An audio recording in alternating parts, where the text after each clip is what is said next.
Welcome back. Up until now, we've talked about topics that are definitely important, but they won't really affect your day-to-day coding. And you won't get really asked about what we just learned about interpreters and compilers in an interview. But starting in this video, we're going to learn about something that will come up again and again in your career that's very important and foundational to JavaScript that any senior developer should know. And it's also something that we're going to keep bringing up over and over throughout this course. So make sure you pay attention. And up to this point, you might have wondered why I ignored completely this little pink and orange box, the call stack and the memory heap. And good, you've been paying attention because we're going to talk about this over the next couple of videos. You see, we learned that the JavaScript engine does a lot of work for us. But the biggest thing is actually reading our code and executing it, right? And what do you think the two most important things in this step are? That is, one, we need a place to store and write information. That is, to store our variables, our objects, our data of our apps. And a place to actually run and keep track of what's happening line by line on our code. Well, we use call stack and memory heap for that.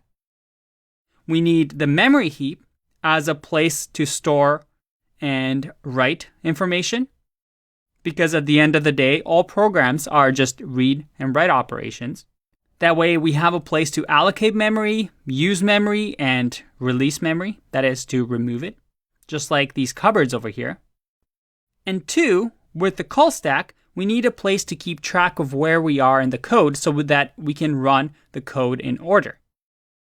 And with these two things, the JavaScript engine is able to do that. So to review, the memory heap is where the memory allocation happens. And the call stack is where the engine keeps track of where your code is in its execution. But enough diagrams, let's actually show you an example. When we look at call stack and memory heap, well, if we write a simple const number equals 610, what we're saying here is please allocate memory for the number variable and make this number variable point to, in memory, in our memory heap, the value 610. If we do, let's say, a string, it's the same thing. We're going to tell the engine to, hey, please allocate memory for a string variable. So now, whenever we use string, we can say, oh, go into our memory. String is pointing to somewhere in our memory to this value of some text. Another way to think about it is if we have an object that is going to equal first name is going to be Andre, and last will be my very confusing last name that nobody can pronounce, Nagwe. And all we're telling the computer here is saying allocate memory for an object and its values. So now we're telling the JavaScript engine, hey, I'm going to assign this human variable, and this human variable is going to point, anytime I call it, to a region in memory, in our memory heap, that has these values. The first and last key that point to Andre and Nagwe values. To review, our memory heap is simply a free store, is a large region in memory that the JavaScript engine provides for us, which can be used to store any type of arbitrary data in an unordered fashion. There's no order to this memory.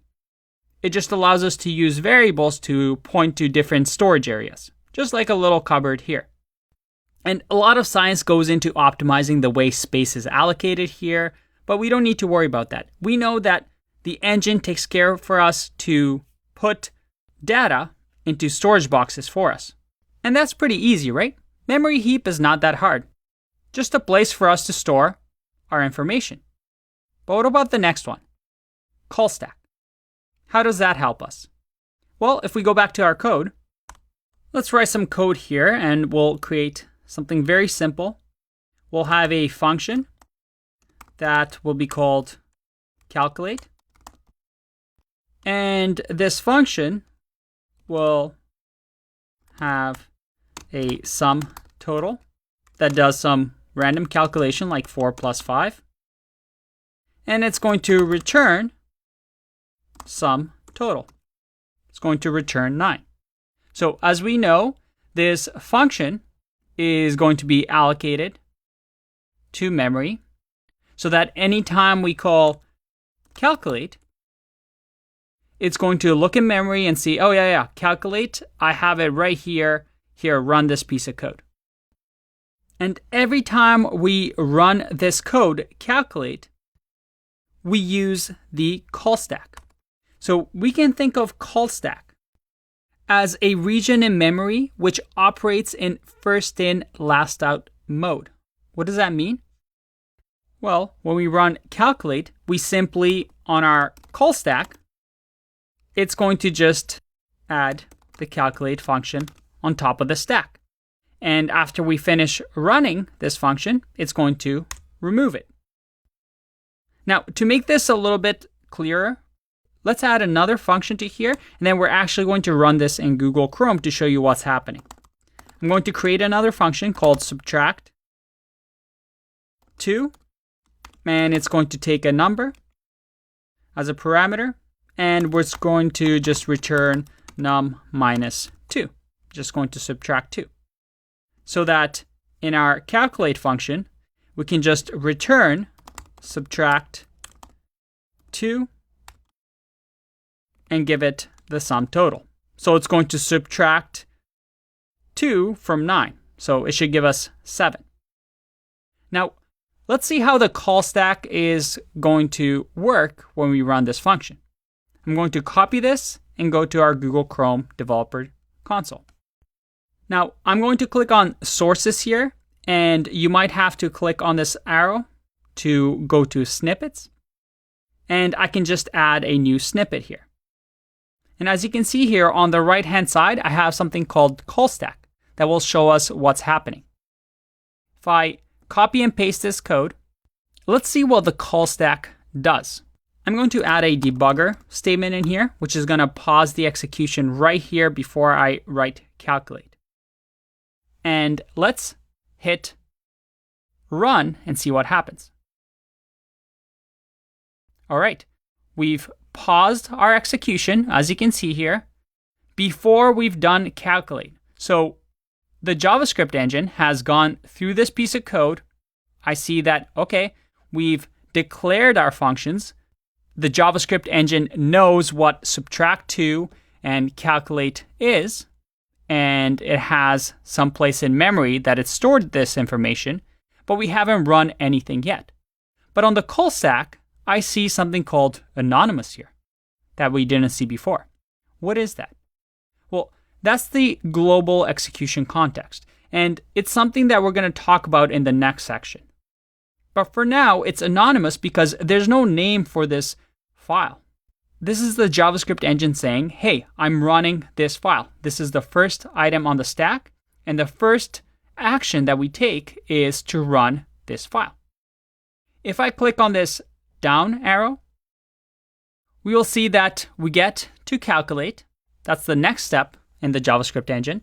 And if I click down again, see what happens to call stack here. The calculate function just got pushed on top of the stack. So our call stack now has the anonymous function, which was the global execution context, which was the main run of our file. But now, because we've run a function, we're inside of this function now. On top of the call stack, we have calculate.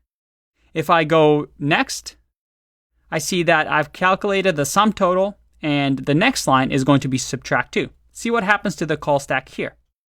If I click next, we're now inside of subtract 2.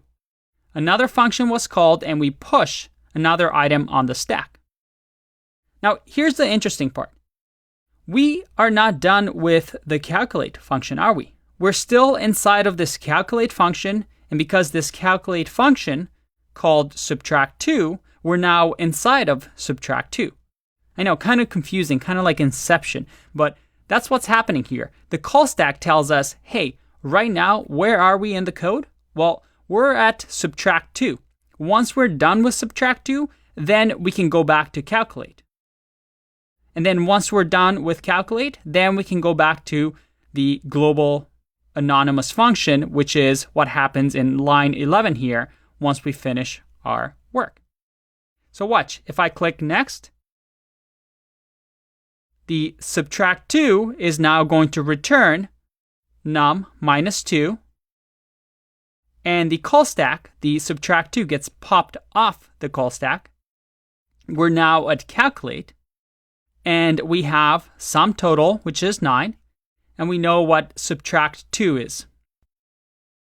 That is num minus 7. So if I go next, calculate gets returned, and if I go next, we're done with the function. Look at that. Our answer returned 7. And that's what a call stack does. The call stack stores functions and variables as your code executes.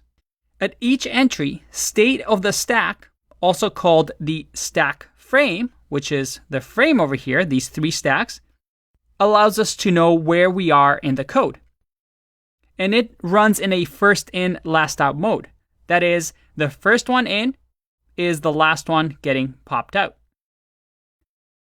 And we can keep adding to the stack, and eventually it pops all the function calls until we are done with our commands.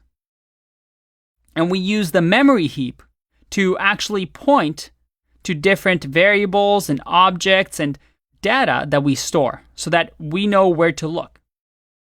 And by the way, this is the way it works in most programming languages. We have call stacks and memory heaps. And these are the 2 locations that JavaScript remembers items. Now, since every JavaScript engine has different implementations, where variables are allocated is not 100% the same all the time. So a good way to think about it is this. Simple variables can usually be stored on the stack, and we'll learn about this later on. And objects, complex data structures like objects, arrays, and functions, which we're going to talk about, are stored in memory heaps. The cool thing about call stacks is that it allows JavaScript to know where it needs to be in the code. Whatever is on top of the call stack is where JavaScript is running. How genius is that? One last thing. If we go back to the function that we had, and let's say this time around, we're just going to return sum total and not going to use subtract2 function at all. Instead, we're going to run calculate twice.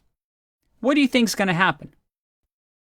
Well, if I run this code, we have our global execution context. We hit next because a new function was called. We added to the stack on top. There we go. And now we run through this code and we return 9. And the call stack calculate function gets popped off. We're done with the function. And then we go on to the next line, which is line 11. And once again, we call this function. As soon as we call a function, it gets popped or pushed onto the stack. It runs through the code and then returns. And it gets removed from the stack. All right, we've gotten that part. Now let's get into a fun video where we try and break this and cause a stack overflow. I'll see you in the next one. Bye-bye.